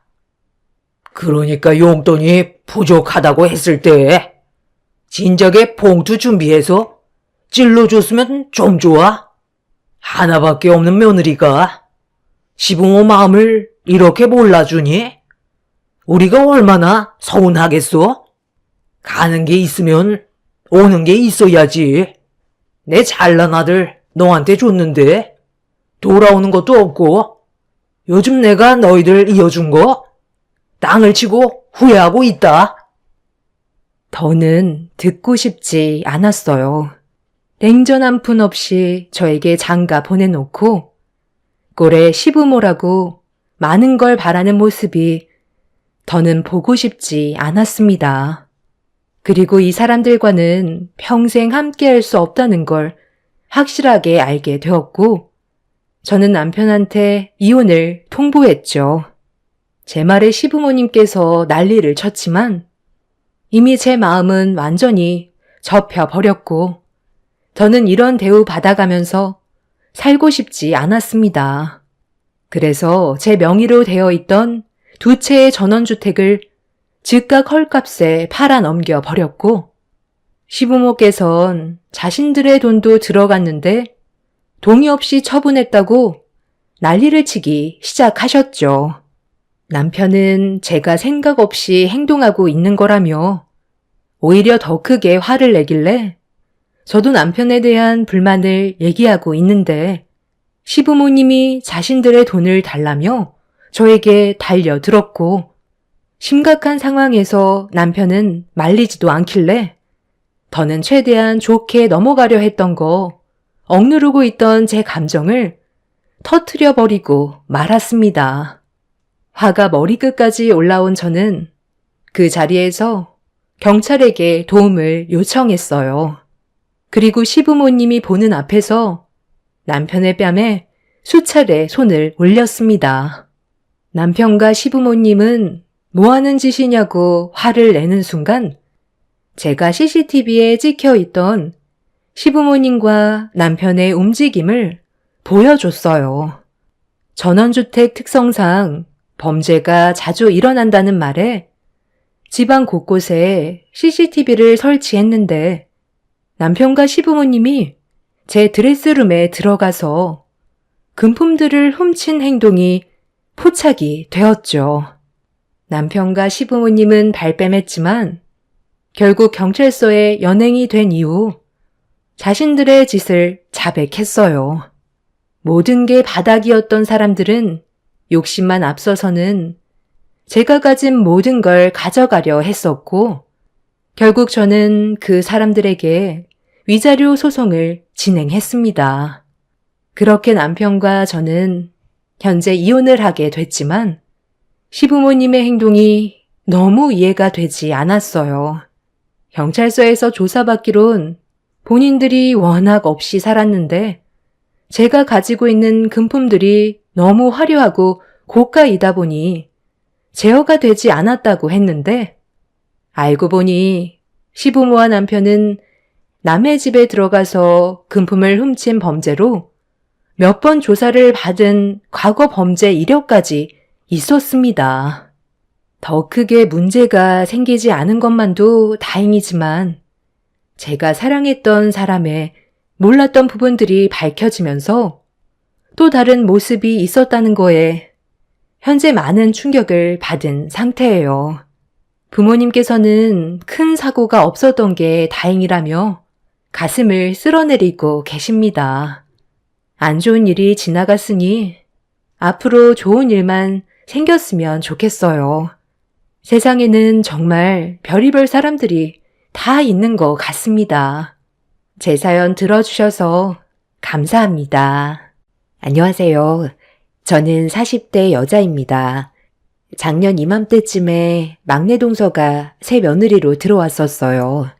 상당히 살갑고 애교가 있어서 시댁 가족들 모두에게 사랑을 받았었죠. 그런데 막내 동서에게는 한 가지 문제점이 있었습니다. 자신에게 이득이 되지 않는 것 같은 사람에게는 차갑고 버릇없는 행동들을 거침없이 보여줬어요. 특히 저희 부부에게는 얻을 게 없다고 생각한 건지 막내 동서는 제가 무슨 말을 해도 무시하는 행동을 자주 보여서 심기가 불편했던 적이 몇 번 있었습니다. 그래도 최대한 좋게 넘어가려 했었어요. 가족들과 얼굴 붉히면서 싸워봤자 감정 소모와 서로에게 상처만 남게 되니 최대한 조용히 넘어가길 원했었어요. 그런데 남편은 막내 동서의 버릇없는 행동을 참을 수 없었는지 한자리에 모여있는 가족들 앞에서 한바탕 난리를 피웠고 막내 동서와의 사이는 상당히 안 좋아지게 되었습니다. 한 번 깨진 분열은 좀처럼 관계 회복이 되지 않았고 얼굴을 마주할 때마다 느껴지는 차가움은 점점 더 거리를 멀어지게 만들었습니다. 남편은 동서의 버릇없는 행동을 뿌리 뽑아야 한다며 절대로 가까워지지 말라며 안 좋은 분위기를 조성했어요. 그런데 이런 문제가 꽤 오랜 시간 지속이 되다 보니 잘못은 동서가 했는데도 되려 손윗사람인 제가 문제라면서 안 좋은 분위기로 계속 끌고 갈 필요가 전혀 없는데 저 때문에 분열이 생겼다며 되려 화살이 저에게 돌아오게 되었습니다. 그 말을 들었을 때 서운하기도 했었지만 제가 잘못을 한 것도 아닌데 상황을 악화시켰다며 저에게 얼굴을 붉혔습니다. 시모는 동서내외가 일이 바빠서 바로 신혼여행을 못 간 것 때문에 예민해서 그럴 수 있는 건데 제가 상대방에 대한 배려가 너무 없다고 흥분해서는 막말을 쏟아냈어요. 그런 말을 가만히 듣고 있는데 그동안 저를 어떻게 생각하고 있었는지 전부 다 느낄 수 있을 만큼 많은 상처를 받게 되었습니다. 막내 동서는 시모가 뒤에서 편을 들어주니 상당히 든든했었는지 코평수가 커져서는 저를 내려다보고 있었습니다. 그런 모습이 어이가 없었던 저희 부부는 한동안 시댁 모임이 있을 때 가지 않았어요. 가봤자 저희 부부가 얻을 것도 없고 오히려 감정만 상해와서 그냥 안 가기로 했었습니다. 그렇게 얼마의 시간이 지나고 시모에게 전화가 왔어요. 막내 동서가 신혼여행을 다녀왔는지 다음날 시댁으로 오는데 저희 부부도 같이 오라는 말을 꺼냈습니다. 일 때문에 바빠서 신혼여행을 늦게 가게 된 동서가 신혼여행을 마치고 돌아왔는데 그래도 가족들끼리 반겨줘야 하지 않겠냐며 이번 기회에 서로 좋게 풀라고 했지만 저는 내키지가 않았어요. 제가 왜 버릇없는 막내 동서한테 손을 내밀어야 하는지 이해할 수 없었죠. 시모는 손윗 사람이면 마음이 더 넓어야 하지 않겠냐며 하루 이틀 얼굴 볼 사이도 아닌데 어른답게 행동하라고 상황을 더 악화시키지 말라고 했어요. 솔직히 평생 얼굴 안 보고 사는 게 제가 원하는 거였고 시댁 식구들과 별로 엮이고 싶지 않아 시모의 말에 답을 하지 않았습니다. 시모는 제가 말이 없자 이번 주말에 오지 않는다면 직접 저희 집에 찾아와 난리치겠다면서 강압적인 모습으로 저를 난감하게 만들었습니다. 결국 시모의 전화 한 통에 저희 부부는 주말에 시댁에 발을 들이게 되었어요. 더 힘든 상황을 만들고 싶지 않아 가게 된 거였는데 막내 동서가 또 제 심기를 건드렸습니다. 이번 신혼여행 가서 쇼핑했다가 너무 마음에 드는 제품이 있어서 사왔거든요. 한번 확인해 보세요. 이건 어머님이랑 형님 거예요. 캐나다산 현지 모피예요. 어머머머, 이거 꽤 비싸 보이는데 너무 큰 돈 쓴 거 아니니? 그렇잖아도 모피 한 벌 사려고 했는데 이번 겨울에는 이걸로 보내면 되겠다. 아유, 정말 잘 입으마. 역시 막내 동서가 보는 눈이 좀 있네. 평소에도 입고 다니기에 딱 좋겠는데?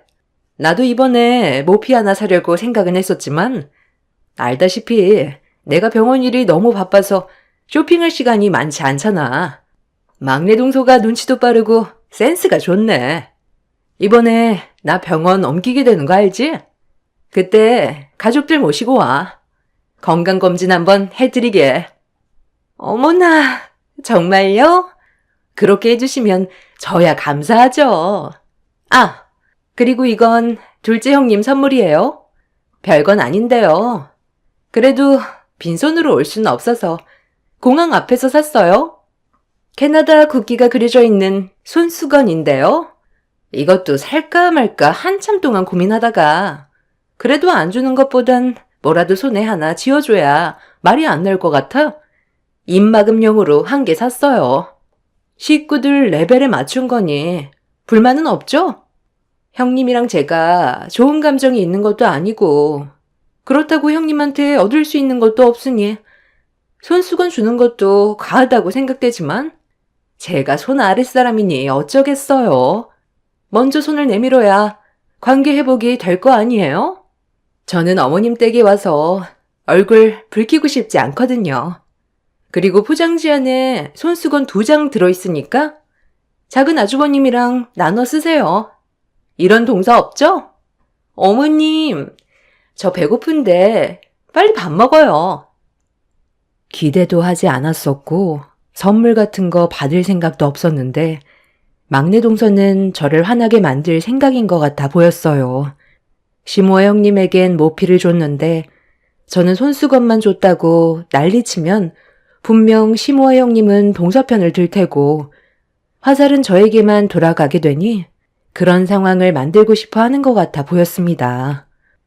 그래서 막내 동서가 저에게 손수건을 건네줬을 때 받고 싶지 않았지만 또 받지 않으면 주는 사람 성의를 무시한다고 시모가 한마디 할 것 같아 묵묵히 선물을 받았습니다.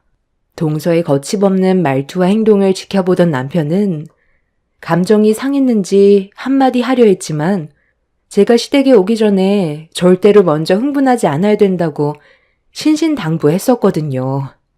되려 상황을 악화시킨다면 저희가 잘못이 없는데도 피해를 볼 수 있기 때문에 최대한 감정 조절을 하기로 대화를 나눴었어요. 그렇게 저는 제 할 일만 딱 하면서 최대한 막내 동서와 부딪히지 않으려 했는데 주방에서 설거지를 하고 있던 저에게 형님이 다가왔어요. 막내 동서가 들어오기 전에도 저를 싫어했었는데 마음에 맞는 막내 동서가 들어오니 그 시너지가 더 커졌는지 말을 더 함부로 했어요. 막내 동서가 동서랑은 너무 다르네? 막내 동서는 사회생활을 너무 잘하는 것 같지 않아? 가족들 생각해서 모피코트 사온 거 봐봐. 저게 한두 푼도 아니고 딱 봐도 상당히 비싸 보이는데 그걸 2벌이나 사가지고 왔잖아. 반대로 동서가 이 집에 들어왔을 때는 신혼여행 다녀오고 나서 뭘 사가지고 왔더라? 너무 하찮은 거라. 생각도 안 난다. 먹을 거였나? 여기에서부터가 가족을 생각하는 차이가 다른데 이쁨을 받을 수 있겠어? 되려 비교가 돼서 차별만 더 심해지지? 동서는 제발 생각 좀 하고 행동해. 이런 식으로 분위기 안 좋게 조성해봤자 동서만 손해야. 막내 동서는 눈치도 빠르고 사람 기분을 너무 잘 파악해서 들었다 놨다 할 정도에 집안 형편도 좋잖아? 그런데 동서는 집안 형편도 별로 좋지 않고 지금 하는 일도 돈벌이가 시원찮아서 먹고 살기도 힘들다며? 나는 둘째 서방님이 왜 동서를 선택해서 안 좋은 길을 걸어가는지 정말 이해가 안 돼. 볼 것도 없는 동서가 우리 집안에 들어와서 분위기만 흐리고 있잖아. 제발 얼굴 좀 피면 안 될까? 너무 불편해서 참고 있다가 한 소리 하는 거야. 동서 때문에 또 일을 크게 만들고 싶지 않거든? 앞으로는 제발 더 조심해줬으면 좋겠어. 형님, 우리 부부 열심히 살고 있고 지금 먹고 사는 걸로도 충분히 행복하게 지내고 있어요. 그리고 형님이랑 저는 이미 예전부터 별로 안 좋았잖아요. 노력한다 해도 달라지는 것도 없는데 제가 뭘 더 해야 된다는 거죠? 결혼 생활 5년 동안 불평물만 없이 지금까지 최선을 다해왔지만 항상 돌아오는 건 저에 대한 불만밖에 없었잖아요. 그래서 더는 하고 싶지가 않아요. 의미 없는데 힘 빼고 싶지도 않고 제가 이 집안의 며느리로서 해야 될 일만 하려고요. 어머머머, 세상에. 그냥 네, 알겠습니다. 앞으로 잘할게요. 이 말 한마디만 하면 되는 건데 둘째 형님이 그런 식으로 행동을 하니까 일이 커지는 거 몰라요? 아휴, 정말 너무 답답하다. 이러니 욕을 먹는 거예요. 큰형님 마음 이제야 충분히 알겠어요. 아무리 노력해도 안 되는 사람이 있다던데 그게 우리 가족 중에 한 명이 될 거라곤 정말 상상도 못했네요. 어머님이 왜 제 얼굴을 볼 때마다 둘째 형님 때문에 속 터진다고 하는지 이제 알겠어요. 형님, 그냥 둘째 형님 무시하세요. 그래봤자 목만 아파요. 동서, 지금 그게 무슨 말버릇이야? 내가 지금까지 어떻게 살아왔는지 동서가 알아? 사람 비위 좀 맞춰줬다고 동서가 지금 상당히 잘난 줄 알고 있는데 그게 언제까지 갈 것 같아? 웬만하면 좋게 넘어가려 했는데 그 말투부터 고치는 게 좋을 거야. 동서가 얼마나 잘났는지는 모르겠지만 나중에 그 입 때문에 본인이 피해를 볼 수도 있다는 거 명심해. 나는 내 소신대로 알아서 할 테니까 신경 끄고 동서 일이나 하지 그래. 그리고 형님도 저 신경 쓰지 마세요. 아주 꼴값들을 떠네. 주방이 왜 이리 시끄럽나 했더니 또 시작이야. 너는 어떻게 된 게 하루라도 조용할 날이 없어? 가족의 평화가 뭔지 몰라? 내가 이런 일 생기지 않게 조심하라고 분명히 전화통화로 얘기했었는데 지금 시애미 말을 무시하는 거야? 이래서 내가 너를 며느리로 받아주고 싶지 않았던 거다. 꼭 가진 게 없는 집안들이 자존심 하나는 세가지고 듣기 싫은 말 좀 들으면 꼭 흥분해선 상황을 악화시키더라. 그냥 앞으로는 우리 집안과 담잡고 살자. 제가 뭘 그렇게 잘못을 했다고 욕을 먹어야 하는지 모르겠더라고요. 시댁 며느리로 5년 동안 지내오면서 정말 많은 노력을 해왔는데 돌아오는 건 차가운 시선과 저에 대한 불만밖에 없었어요. 그래서 저도 예전과 다르게 마음의 문이 닫혀 제 할 일만 해왔었는데 이런 모습들이 시댁 식구들에게는 불만으로 쌓이게 된 것 같았습니다. 저를 차별하지 않고 똑같이 한 식구로 받아줘서 좋은 관계를 유지하기 위해 서로가 노력을 했었다면 이 정도까지 감정이 안 좋아지지는 않았을 거예요. 하지만 막내 동서가 들어오고 난 이후부터 저에 대한 불만과 차별은 제가 감당하기 힘들 정도로 너무 심했습니다.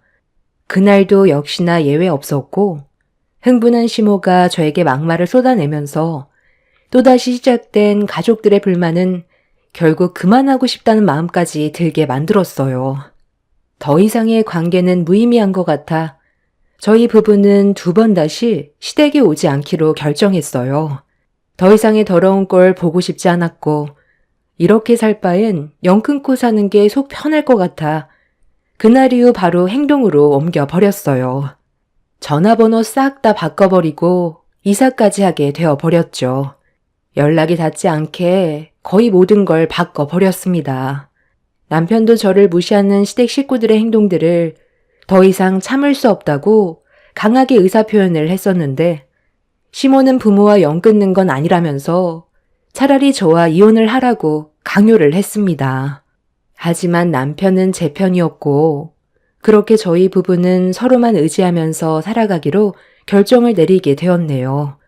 그렇게 연락을 끊고 지내는 동안 너무 행복했었고 지긋지긋했던 얼굴 안 봐도 돼서 더는 스트레스 받을 일도 없었어요. 그 전에는 시댁 식구들 때문에 정신적으로 많이 힘들었는지 장염도 자주 걸리고 몸에서도 이상 반응이 자주 왔었는데 시댁과 연락을 끊고 지내는 동안은 스트레스를 안 받아서 그런지 몸이 예전과는 다르게 많이 좋아진 걸 느낄 수가 있었습니다. 평생 이렇게 살고 싶었어요. 아무런 방해 없이 저와 제 가족을 위해서만 살아가고 싶었고 그렇게 남편과 함께 잘 지내고 있었는데 어느 날 제 아이가 감기에 걸렸는지 머리에 열이 나길래 남편과 함께 시간을 내서 병원을 함께 간 적이 있었어요. 그런데 동네 병원에서 처방받은 약을 먹였는데도 열이 쉽게 떨어지지가 않자 좀 더 큰 병원을 가보라는 말에 상급병원을 가게 되었는데 그곳에서 예상치 못한 상황과 맞닥뜨리게 되었습니다. 큰형님과 막내 동서가 채용센터에서 대화를 나누고 있는 모습을 발견하게 되었는데 제가 간 상급병원이 큰형님이 새로 옮기게 된 병원인 것 같았어요. 저는 두 사람의 심각한 얼굴 표정을 보고 뭔가 이상함을 느끼고 몰래 숨어서 어떤 상황인지 살펴보고 있었는데 큰형님이 막내 동서를 데리고 급하게 자리를 이동하더라고요. 그 모습을 지켜보던 저도 두 사람 몰래 뒤를 따라가게 되었는데 옥상으로 올라간 형님과 동서는 대화를 다시 이어가기 시작했고 저는 최대한 두 사람의 뒤에 가까이 다가가 몰래 엿들었어요. 옥상은 휴게실로 되어 있었기 때문에 여러 사람들이 왔다 갔다 해서 형님과 동서는 제가 가까이 다가온 줄도 모른 채 심각한 대화를 나누고 있었는데 입을 다물지 못할 정도로 경악할 만한 대화 내용을 듣게 되었습니다. 그래도 난 의사이고 환자에게 알릴 의무가 있는데 이걸 모른 척하기에는 너무 심각한 문제라 나는 알려야 된다고 생각해. 이건 내 양심 문제이기도 하잖아. 아휴, 잘 알죠. 제가 형님 마음 모르는 거 아니에요. 하지만 이 사실을 알리게 되면 누군가는 모셔야 할 텐데 형님이 모실 거예요? 그건 또 싫잖아요. 저도 마찬가지고요. 둘째 형님은 연락도 끊겨서 지금 어디에서 어떻게 살고 있는지도 모르는데 그럼 형님이나 제가 책임을 져야 하는 거잖아요. 저는 그런 삶을 원한 게 아니에요. 저 이제 막 결혼했어요. 저는 신혼생활을 어머님 수발 들면서 살고 싶지 않아요. 형님도 병원을 옮긴 지 얼마 되지도 않아서 신경 쓸 일이 상당히 많다면서요. 잘 생각해 보세요. 생활에 지장을 받게 되면 오히려 가족들 간에 안 좋은 영향만 받게 될 텐데 나중에 어머님 건강 문제로 집안 싸움이 날 수도 있는 거예요. 형님이 의사인 거 충분히 이해하고 양심에 걸린다는 거 알아요. 하지만 항암 치료 받는다고 해도 이미 어렵다면서요. 그럼 아버님 요양병원에 모신 것처럼 어머님도 요양병원에 보내버리면 되는 거잖아요. 어머님도 아버님 치매 때문에 힘들어서 더는 버티지 못하겠다고 요양병원 보내버렸잖아요. 저희라고 안 해야 될 이유 없죠? 어차피 췌장암 3기면 곧 말기 되는 거고 더 이상 희망도 없을 텐데 돈은 돈대로 나가고 환자라고 옆에서 시간 날 때마다 신경 써줘야 하는데 저는 그런 피곤한 삶 살고 싶지 않다고요. 형님은 저랑 대화가 잘 통할 줄 알았는데 그게 아니었나 봐요? 어차피 이렇게 된 거 현실을 받아들이라고 하면 되잖아요.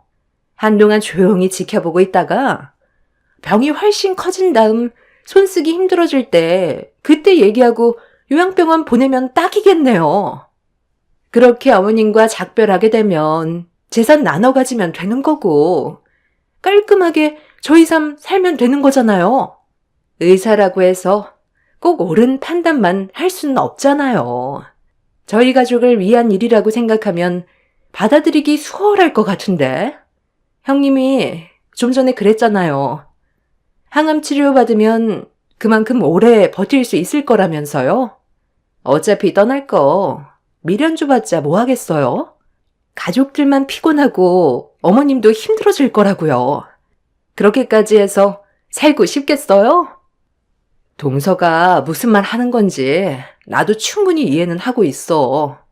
그런데 나중에 이 문제로 일이 커지기라도 할까봐 그러지.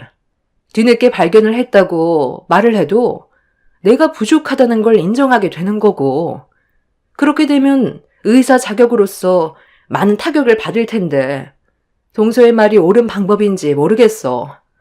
하지만 나도 어머님을 개인적으로 모시고 싶진 않아. 차라리 요양병원으로 보내는 게 낫지. 손 쓸 수 없을 정도가 되려면 앞으로 6개월에서 1년 반 정도는 있어야 할 텐데 그 전까지 내가 어떻게 둘러대야 할지 모르겠네. 앞으로 몸이 안 좋다고 병원에 찾아온 일이 점점 잦아질 거야. 그럴 때마다 나는 다른 변명거리를 찾아야 되겠지. 그렇다고 어머님 모실 거예요? 불편하게 생각하는 것보다 차라리 거짓말하는 게 편하겠어요. 왜 자식들이 부모가 늙으면 옛날에도 고래장을 했었겠어요. 그만큼 자식 입장에선 부모는 짐스러운 존재이고 더 이상 필요 없다고 생각되기 때문에 현재는 요양원으로 보내는 거잖아요. 저도 저희 엄마 요양원에 보냈어요. 아버님처럼 치매가 워낙 심해서 저희 아빠가 두 손 두 발 들었을 때 저한테 도움 요청했었는데 그냥 요양원에 모시라고 했어요. 처음엔 마음에 걸렸는데 그게 훨씬 편해요.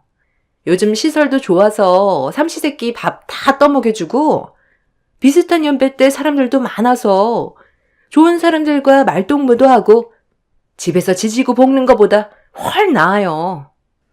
어차피 시간 지나면 서로의 삶에 적응하게 되어 있으니까 이번만큼은 눈 딱 감고 치료를 최대한 늦춰보세요, 형님.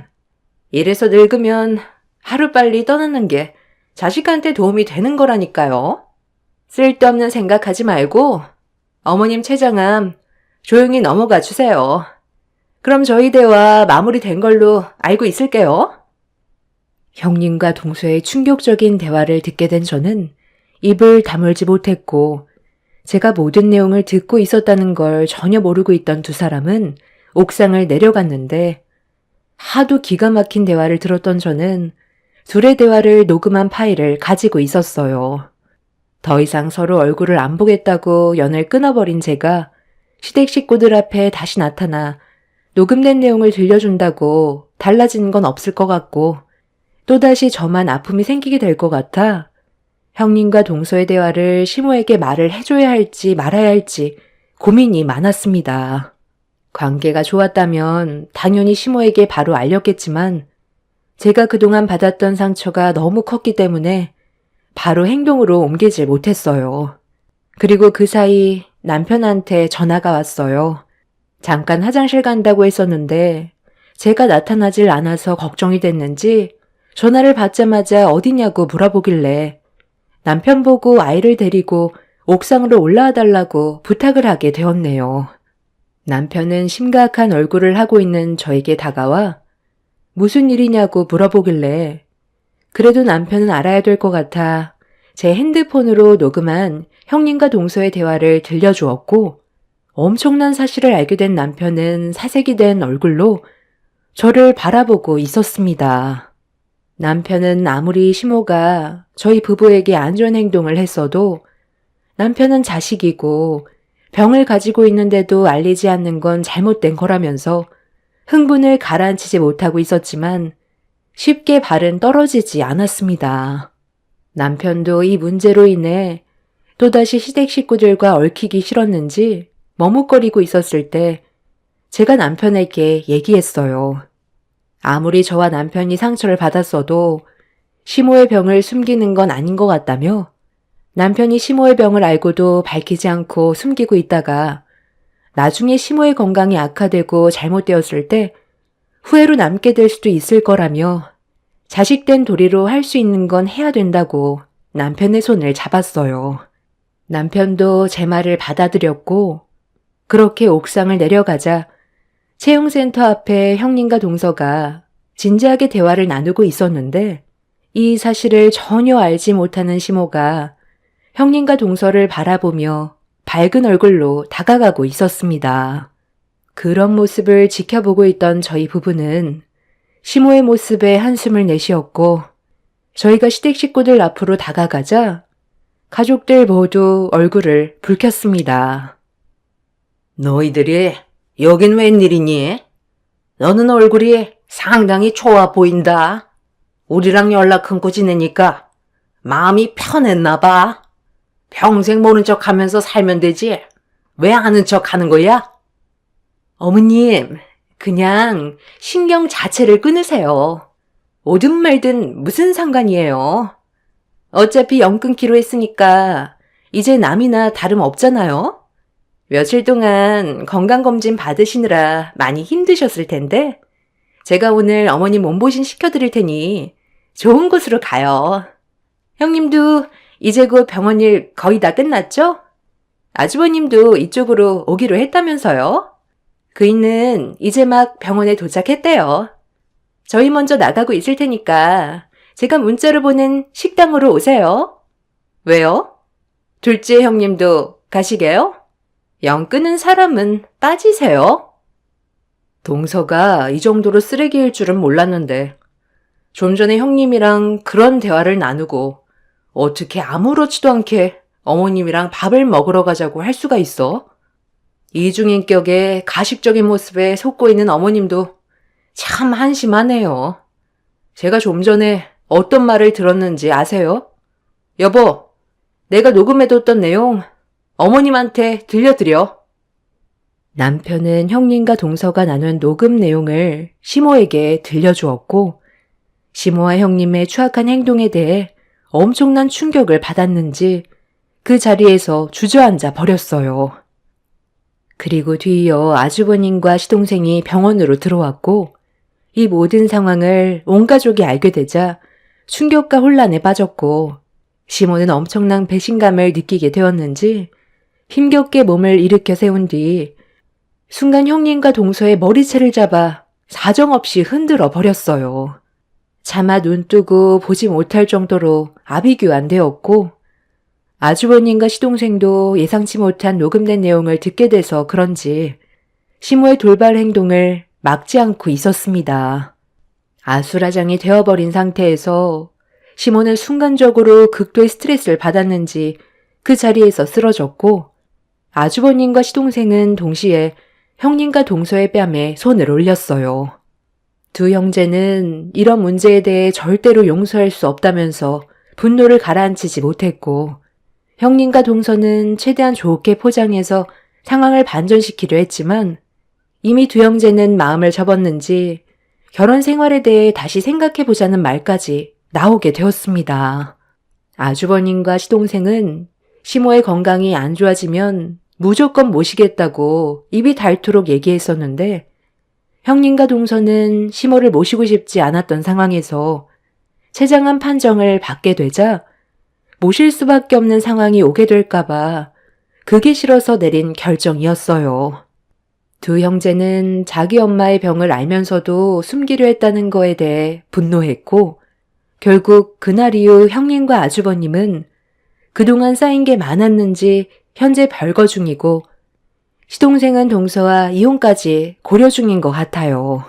시동생은 아이도 없고 모든 일은 동서의 입에서 나온 거라는 걸 알고 나선 시댁 집안의 암적인 존재로 여기며 신혼 초인데도 성격 차이로 자주 싸웠던 시동생은 이중적인 성격을 가진 동서와 결국 이혼을 밀어붙이는 눈치예요. 그리고 이 문제가 터진 이후 시모는 저희 부부에게 그동안의 행동들에 대해 미안했다면서 다시 관계 회복을 하려고 노력하는 중입니다. 이미 오랜 시간 상처를 받았던 터라 마음이 쉽게 열리지 않는 상태라 가능한 일일지 모르겠어요. 솔직히 내키지도 않고요.